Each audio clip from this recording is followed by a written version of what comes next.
This is the first day of this December 2023 two-day session, and we will be using the text called Stillness Speaks by Eckhart Tolle, and I will give a little of his background.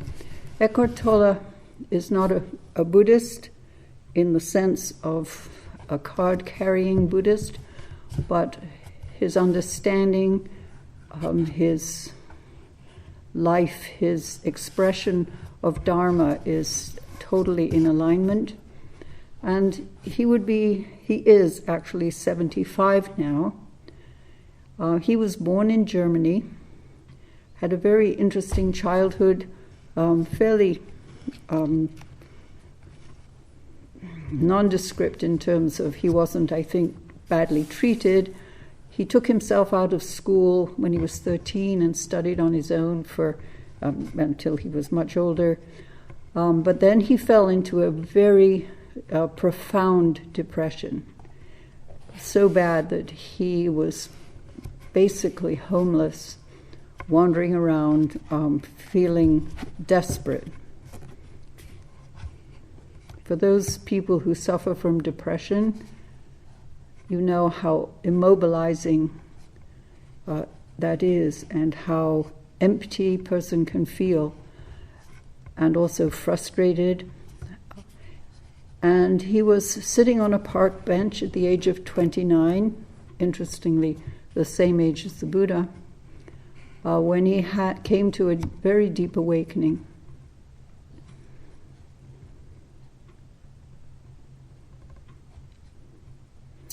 And from then on, for 45 years, he has been practicing and teaching out of that understanding.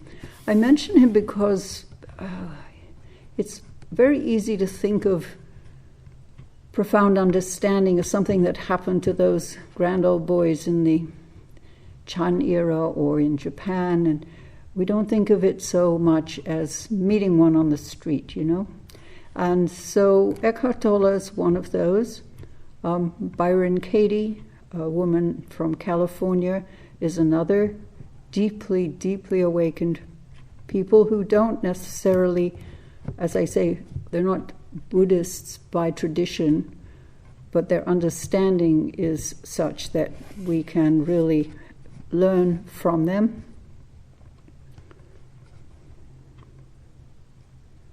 So I'll just read his little blurb from the back of the book. Eckhart Tolle is a contemporary spiritual teacher who is not aligned with any particular religion or tradition. In his writing and seminars, he conveys a simple yet profound message with the timeless and uncomplicated clarity of the ancient spiritual masters. There is a way out of suffering and into peace. He lives now in Vancouver, British Columbia. His other books are The Power of Now and Practicing the Power of Now.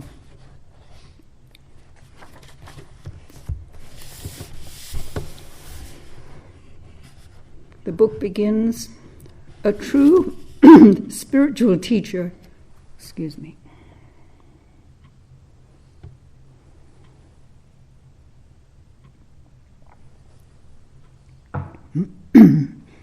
does not have anything to teach in the conventional sense of the word, does not have anything to give or add to you, such as new information, beliefs, or rules of conduct. The only function of such a teacher is to help you remove that which separates you from the truth of who you really are already and what you already know in the depth of your being.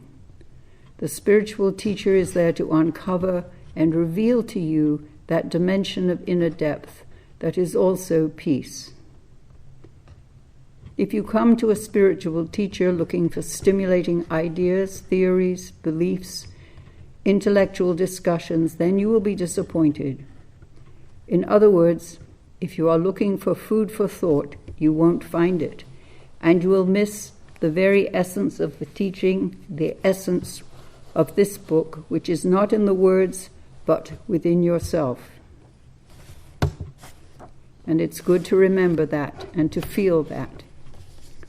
The words are no more than signposts. That to which they point is not to be found within the realm of thought, but a dimension within yourself that is deeper and infinitely vaster than thought. A vibrantly alive peace is one of the characteristics of that dimension. So, whenever you feel inner peace arising, the book is doing its work and fulfilling its function as your teacher. It is reminding you of who you are and pointing the way back home. It's interesting, when we chant for people who are suffering or for disasters and things, we end with, may they or may he or she or they find their true home. And that's what this is about, the true home.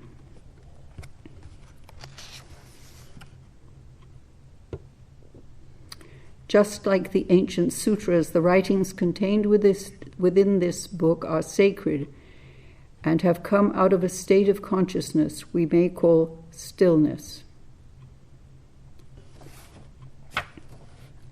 Unlike those ancient sutras, however, they don't belong to any one religion or spiritual tradition. They are immediately accessible to the whole of humanity. There is also an added sense of urgency here. The transformation of human consciousness is no longer a luxury, so to speak, available only to a few isolated individuals, but a necessity of humankind is not to destroy itself. At the present time, the dysfunction of the old consciousness and the arising of the new are both accelerating.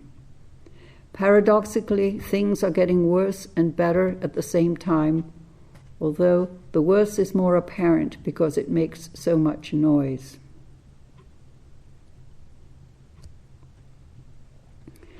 This book, of course, uses words that in the act of reading become thoughts in your mind, but those are not ordinary thoughts, repetitive, noisy, self-serving, clamoring for attention. Just like every true spiritual teacher, just like the ancient sutras, the thoughts within this book don't say, look at me, but look beyond me, because the thoughts come out of stillness and they have power. The power to take you back into the same stillness from which they arose. That stillness is also inner peace, and that stillness and peace are the essence of your being. And it is this stillness that will save and transform the world. When you lose touch with inner stillness, you lose touch with yourself. And when you lose touch with yourself, you lose yourself in the world of thought, beliefs, shoulds and shouldn'ts. Your innermost sense of self, of who you are, is inseparable from stillness. It is the I am that is deeper than name or form. And if you think about it, I am, you cannot not know that. Right now, we're all aware of I am. And there are Indian traditions where I am that is the mantra that they use.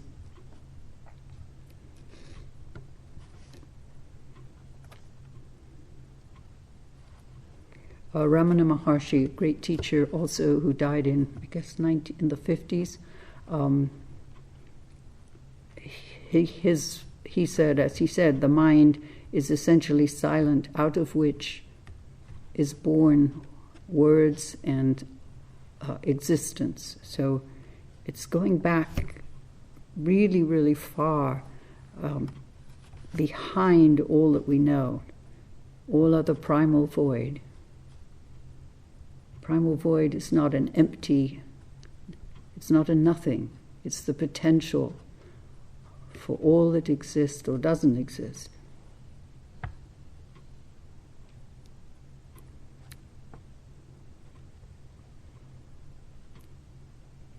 Stillness is the inner space or awareness in which words are perceived and become thoughts. Without that awareness, there would be no perception, no thoughts, no world. You are that awareness, disguised as a person. And this is really crucial because awareness is the most essential function of our nature. Bodhidharma, who's our patron grandfather,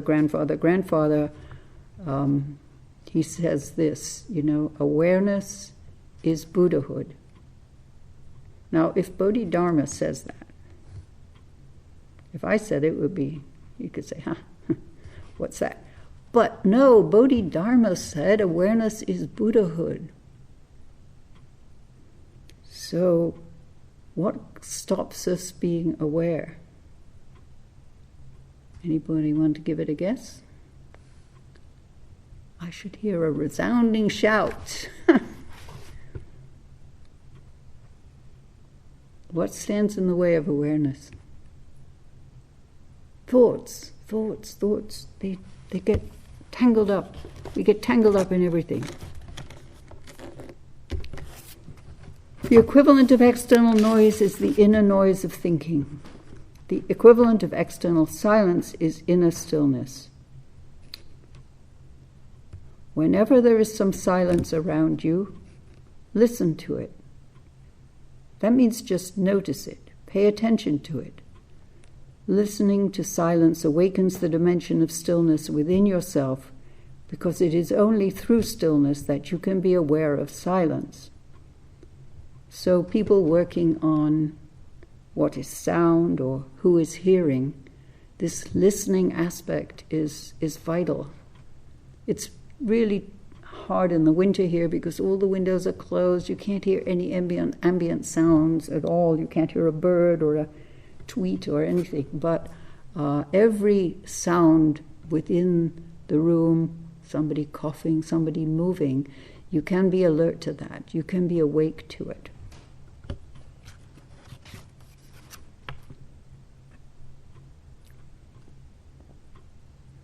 And if we're talking about awareness, if you think of animals, the deer that are all around here, their ears are always alert, always up, even when they're eating. And I've actually heard that some deer can starve if they're living in areas that are too close to humans because they're so alert that they don't have time to eat. But without awareness, an animal could lose its life. We're lucky. We don't have to be that aware unless we live in an area like a war zone or a place where, as a child, we're unsafe. Hyper-alertness is something that people in tough situations develop. But just listening. It's really hard to just listen. I mean, it's much easier to have a response and jump in, but just to be still.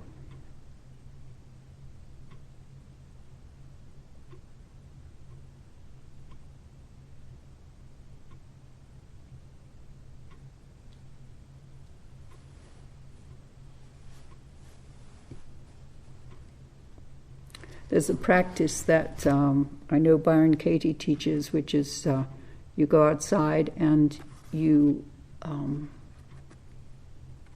meet a tree and you don't label it. You don't call it a sycamore or an oak or an ash or a nice tree or a ugly tree. You simply embrace the treeness of it. So you might try that once in a while, just being with an inanimate something, letting it come to you.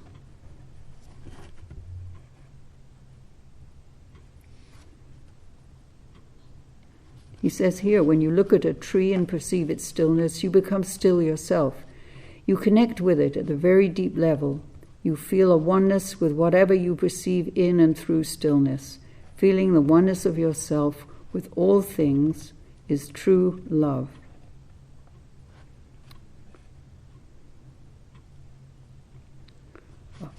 There is someone I know quite well who had a very deep experience many, many years ago now, in which it was on peyote, so, this has some parameters around it, but the experience was that nothing exists, and yet everything is suffused with love. And in our practice here, it's really easy if you're working on mu or you're working on koans. It's really easy to get into this striving thing, wanting to get the prize, and so it's very important to be aware that there is this love that is behind or with us or whatever, is everything.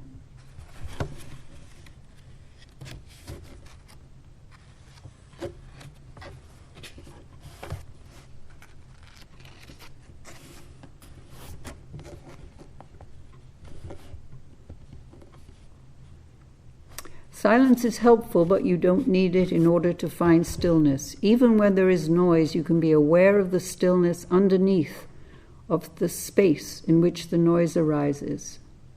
That is the inner space of pure awareness, consciousness itself.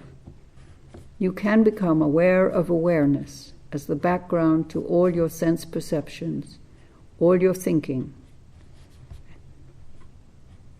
We might call this witnessing awareness. Any disturbing noise can be as helpful as silence. How? By dropping your inner resistance to the noise, by allowing it to be as it is. This acceptance also takes you into the realm of inner peace.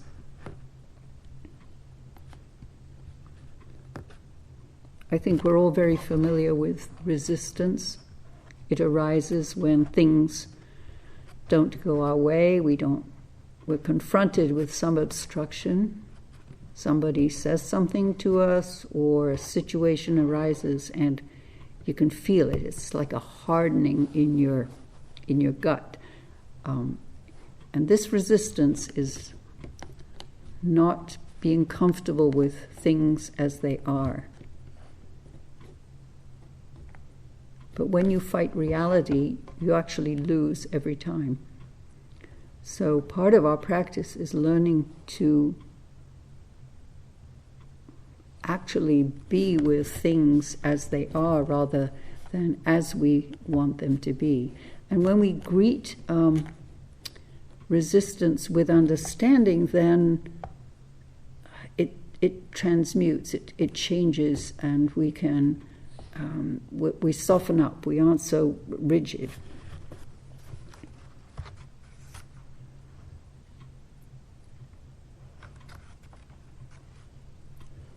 He recommends that we pay attention to the gap between two thoughts, the brief, silent space between words in a conversation, between the notes of a piano or flute, or the gap between the in-breath and out-breath.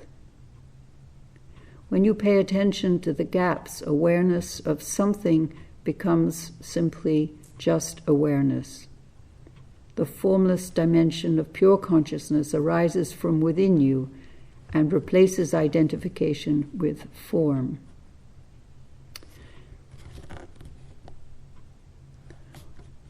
When we first wake up in the morning, in that instant before consciousness of the daily life comes in, we are then in pure awareness, but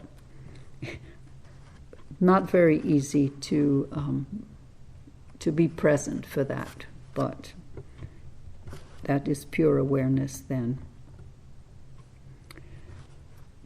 He says, true intelligence operates silently. Stillness is where creativity and solutions to problems are found.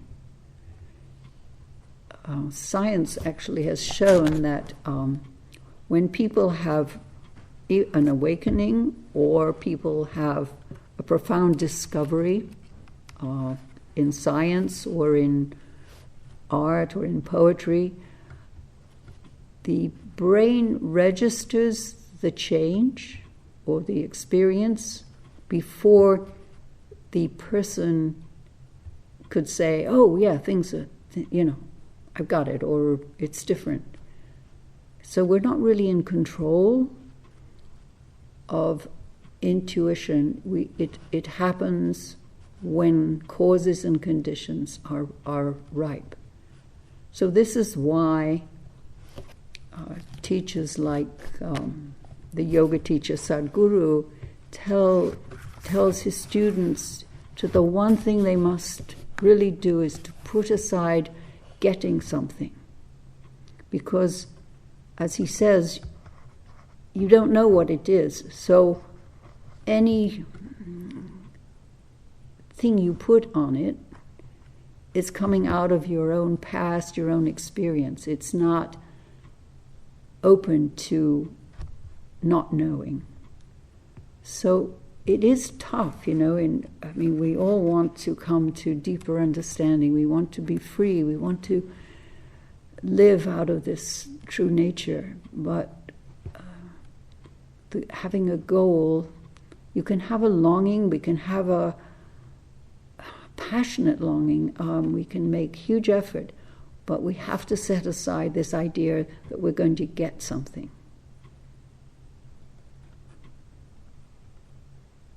And I think setting aside is a good way to look at it, rather than squashing it, pushing it.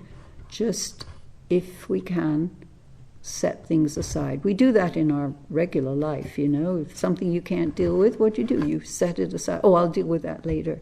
Or you put it carefully somewhere and address it later. So setting aside this passion for, just be passionate about not knowing. It's a wonderful space, we don't know. We don't know anything. How could we know the stars and the galaxies and the way a pomegranate grows? It's just so immense.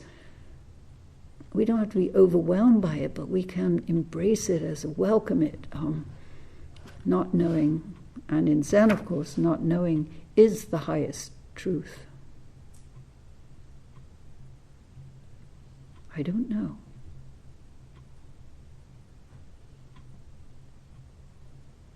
What about that? I don't know. I really don't. But there's wonder in that too, so that you're not closing it off saying, I don't know, because we've done that too, right? Somebody asks you something and you don't want to bother with it. I don't know. But this I don't know is an opening, a kind of a vast space. After all, look at the sky, it contains vastness. And we have to trust this whole thing. He says, true intelligence operates silently. That's intuition. We all have intuition. Now it can trip us up sometimes, but it is this inner feeling. It's in your body. Something you know, something you absolutely resonate with.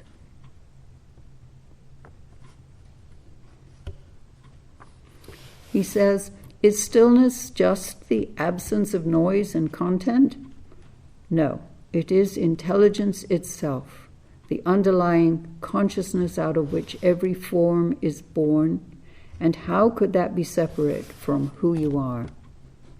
The form that you think you are came out of that and is being sustained by it. It is the essence of all galaxies, blades of grass, flowers, trees, birds, and all other forms. Stillness is the only thing in this world that has no form. But then it's not really a thing, and it is not of this world.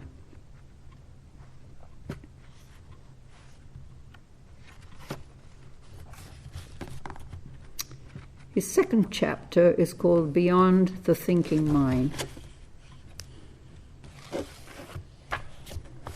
I mean, we're always being told, how to settle your thoughts and thoughts and thoughts. But the truth is that awareness is only clouded by thoughts. It's only clouded by this narrative, and it doesn't mean, of course, that thinking is not valuable. We need it for, if you're doing a PhD, you'd better be thinking. But we are mostly living in this cloud. And he starts the chapter with the human condition, lost in thought. I think it's worth saying here, though, that as mammals or as beings, we are programmed for survival. So a lot of our thinking and planning and worrying and even creating things comes out of a need for survival. So we have to be careful about judgments. I don't know if it's true for all nations, but I think certainly in this country, low self-esteem goes along with the patriotic whatever. People feel very small, and we have a society that's based on getting to the top, one person better than the other, all these comparisons which are really against our true nature. So we have to set aside our instinct for self-preservation. He says, most people spend their entire life imprisoned within the confines of their own thoughts. They never go beyond a narrow, mind-made, personalized sense of self that is conditioned by the past. In you, as in each human being, there is a dimension of consciousness far deeper than thought. It's the very essence of who you are. We may call it presence, awareness, the unconditioned consciousness. In the ancient teachings, it is the Christ within or your Buddha nature. Finding that dimension frees you and the world from suffering you inflict on yourself and others when the mind-made little me is all you know and runs your life. Love, joy, creative expansion, and inner peace cannot come into your life except through the unconditioned dimension of consciousness.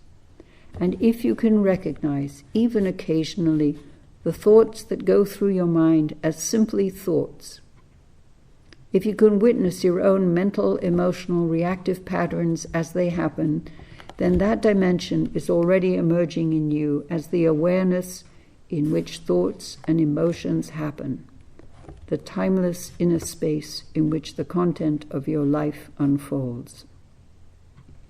The stream of thinking has enormous momentum that can easily drag you along with it. Every thought pretends that it matters so much it wants to draw your attention incompletely. Here is a new spiritual practice for you. Don't take your thoughts too seriously. My first teacher, P.K. Kepler-san, he used to often say that we are used by the 24 hours, but in Zen practice we learn to actually use we're not used by, we use the conditions and the 24 hours that are given to us.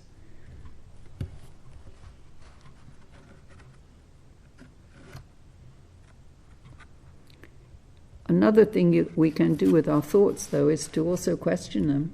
We rarely do. I'm thinking about something, and no, of course that's true. And then I might ask, is this true? And in the Byron Katie method, of course, the answer to that question, when you have your thought that's troubling you and you ask it, is this true or not? the answer can only be yes or no. You cannot have, well, this and well, that. So, but when you really look at yes or no, and you really investigate that, you begin to see all other kind of dimensions around your what you're believing. And then she would say, well, what happens when you believe that thought? Well, you feel terrible. And if you didn't have that thought, how would you be? Well, you'd be just fine. And then, of course, she has a twist in the tale where you have to turn the thought around and see it for what it is and try to work with it. But at least questioning our thoughts it can be very valuable. Okay, the human mind, in its desire to know, understand, and control, mistakes its opinions and viewpoints for the truth. It says, this is how it is. You have to be larger than thought to realize that however you interpret your life or someone else's life, however you judge any situation, it's no more than a viewpoint, one of many possible perceptions. It's a bundle of thoughts. But reality is one unified whole in which all things are interwoven, where nothing exists in and by itself. Thinking fragments reality. It cuts it up into conceptual bits and pieces.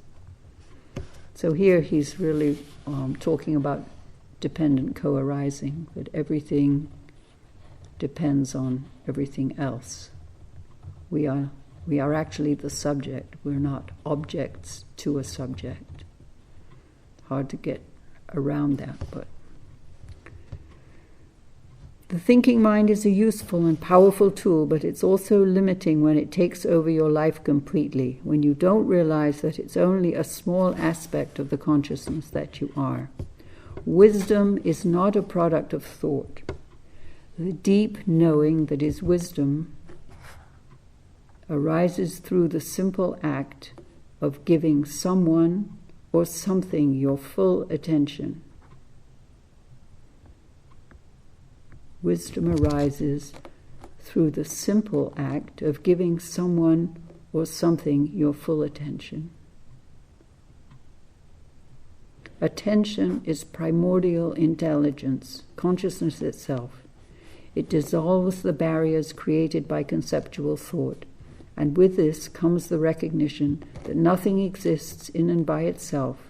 It joins the perceiver and the perceived in a unifying field of awareness.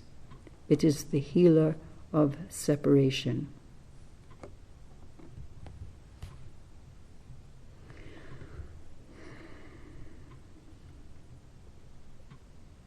It's really hard to give full attention to something, especially something that may not seem to be very important.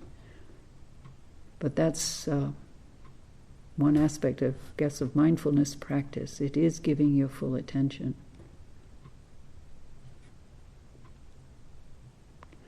Somebody told me today a very moving thing, really. Troubled by many things, difficult childhood, lots of barriers and things to overcome. But when that person puts up his wallpaper, which he does, he has no thoughts at all. It's just doing that task. When we're setting up for sesshin, when you're fully in it, there is something that just dissolves everything else, and you're right there. And this is a good one. Whenever you're immersed in compulsive thinking, you're avoiding what is. You do not want to be where you are, here and now. Dogmas, religious, political, scientific beliefs arise out of the erroneous belief that thought can encapsulate reality or the truth. Dogmas are collective conceptual prisons. And the strange thing is that people love their prison cells because they give them a sense of security and a false sense of, I know. Nothing has inflicted more suffering on humanity than its dogmas. It is true that every dogma crumbles sooner or later because reality will eventually disclose its falseness. However, unless the basic delusion of it is seen for what it is, it will be replaced by others. What is this basic delusion? Identification with thought. And spiritual awakening is awakening from the dream of thought. When you no longer believe everything you think, you step out of thought and see clearly that the thinker is not who you are. The mind exists in a state of not enough, and it's always greedy for more. When you're identified with mind, you get bored and restless easily.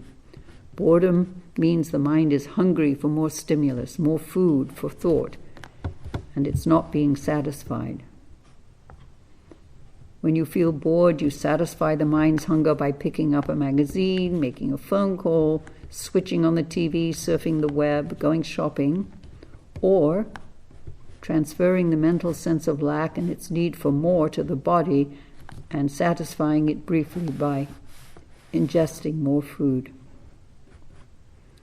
On the other hand, you can stay bored and restless and observe what it feels like to be bored and restless. As you bring awareness to the feeling, there is suddenly some space and stillness around it. A little at first, but as the sense of inner space grows, the feeling of boredom will begin to diminish. So even boredom can teach you who you are and who you are not.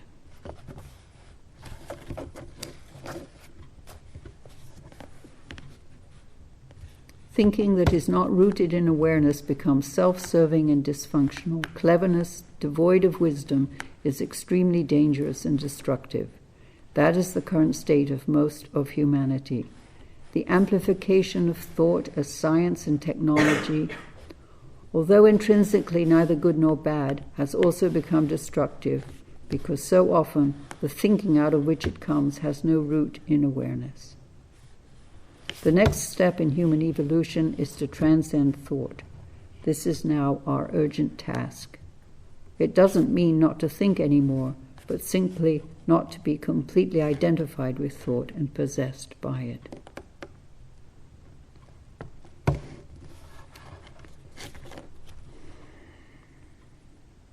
Feel the energy of your inner body.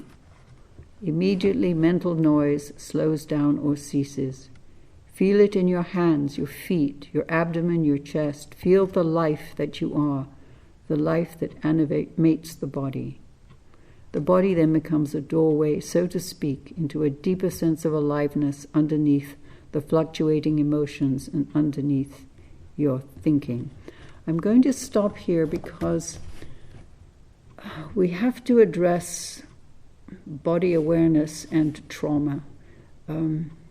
So many of us come to Zen out of deep distress, deep suffering, deep trauma, and you can't just wish it away by saying, well, I'm not going to have any thoughts, and getting into your body can be very risky too. So this is high-minded in a way, but let's not ignore the practicality of what we're all dealing with. It's that's a whole other trauma is a whole other subject, and there are wonderful movements in therapy to help people deal with that. So many people on the mat have found that trauma comes up for them because as you get still, so this is the other side of, he's talking about stillness, and it assumes that we may be in a good place to recognize that. But so much, I have a wonderful friend who did 7-day sessions before his trauma of his childhood came up. So things will come up in Zazen, and it's wise to share with your teacher if that's happening, and to get appropriate help. I mean, the antidote for, if you want to call it an antidote, for suffering years of abuse and not being recognized and loved and wanted or even appreciated is compassion, you know. But if you never were shown it, you can't know it very easily. So finding your way to self-compassion is extremely difficult. But because you have suffered, you do understand suffering, and you can then offer help to others, and you can give, because by giving, the self, and even the suffering self even, disappears. When we're fully engaged in the task, say it's helping somebody, this small self is not around, which is a good thing. It can go away. You know, we're not stuck with it. That's the other problem with lifetimes of bad treatment. It's hard to escape the view of oneself. So I wanted to say that because it's great to hear all these wonderful things about from the enlightened perspective, and we need that. But you know, we have to also deal with whatever is coming up for us and allow it and meet it with understanding. If you meet your suffering with understanding, it can be something you can be with and use for the benefit of others. So I'm going to stop here, and if anybody has any questions, this is a Dharma talk, so if you have a question, I don't presume to be able to answer it, but if there's someone else who can, that they're welcome to chime in as well. So anybody got a question?